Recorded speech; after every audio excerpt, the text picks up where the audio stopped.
একটি হ্রদ যেখানে গ্রীষ্ম এলেই বরফ গলে বেরিয়ে আসে শত শত মানুষের কঙ্কাল। কেউ জানে না কারা তারা, কিভাবে মরেছে তারা, আর কেন একসাথে এত লাশ জমে আছে এই হিমালয়ের হ্রদের তলায়। এটাই রূপকুণ্ডের ভয়াল রহস্য। কেউ বলে এটা ছিল প্রাচীন তীর্থযাত্রার ট্র্যাজেডি, আবার কেউ বিশ্বাস করে এটা ছিল অভিশপ্ত এক স্থান যেখানে আকাশ থেকেই মৃত্যু নেমে এসেছিল একদিন। হ্যালো বন্ধুরা, আজ আমরা আপনাদের নিয়ে যাচ্ছি ভারতের উত্তরাখণ্ড রাজ্যের এক ভয়ঙ্কর সুন্দর জায়গায়, যার নাম রূপকুণ্ড হ্রদ। হিমালয়ের 16,000 ফুট উচ্চতায় অবস্থিত এই হ্রদ শুধু তার প্রাকৃতিক সৌন্দর্য দিয়ে নয়, বরং তার গভীরে লুকানো এক ভয়াবহ সত্য দিয়ে বিখ্যাত।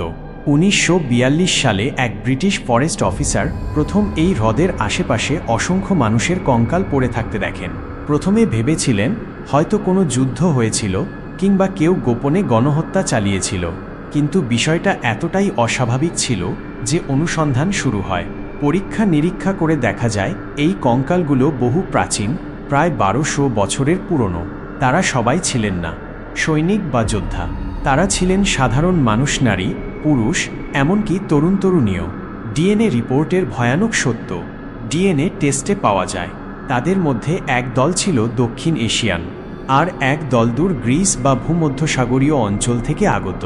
কিন্তু প্রশ্ন হলো, সেই সময় তারা হিমালয়ে কি করছিল? তারা সবাই কি একসাথে এসেছিল, নাকি দুটি আলাদা ঘটনায় মারা গেছে? মৃত্যুর কারণ আকাশ থেকে নেমে আসা মৃত্যু। সবচেয়ে চাঞ্চল্যকর তথ্য আসে মাথার খুলির গঠন থেকে। প্রায় সবার মাথায় ছিল একই ধরনের গুরুতর আঘাত, তবে সেটা কোনো অস্ত্রের নয়। বিজ্ঞানীরা বলছেন বরফের শক্ত গোলাকৃতির শিলাবৃষ্টি, যার আকার ছিল ক্রিকেট বলের মতো। আকাশ থেকে হঠাৎ নেমে আসে এই শিলাবৃষ্টি, আর সেই আঘাতে একসাথে মৃত্যুবরণ করে শত শত মানুষ। হয়তো তারা ছিল কোনো তীর্থযাত্রী দল, যারা হিমালয়ের পথে পা বাড়িয়েছিল পুণ্য লাভের আশায়। কিন্তু সব প্রশ্নের উত্তর কি মিলেছে? না, আজও কিছু কঙ্কালের পরিচয় অজানা। তাদের ডিএনএ ভারতীয়দের সঙ্গে মেলে না, তাদের পোশাক অলঙ্কারও ছিল একেবারেই ভিন্ন।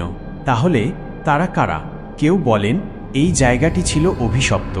1000 বছর আগেও এখানে কেউ একবার প্রবেশ করলেও ফিরে আসতে পারেনি। হিমালয়ের গভীরে ঘুমিয়ে আছে শত শত নামহীন মানুষ। তাদের না আছে আত্মীয়, না আছে কবর, তবে তারা রেখে গেছে একটাই প্রশ্ন, আমরা তাদের বুঝতে পারবো কবে? নাকি কিছু রহস্য চিরকাল অজানাই থেকে যাবে? বন্ধুরা, এমন বাস্তব ঘটনার অন্তরালের ভয়ানক রহস্য যদি আপনাকে ভাবায়, তাহলে রাফস ভাই চ্যানেলটি সাবস্ক্রাইব করে ফেলুন এখনই। কমেন্টে জানান রূপকুণ্ড নিয়ে আপনার কি মতামত, আর সামনে কি রহস্য আপনি জানতে চান।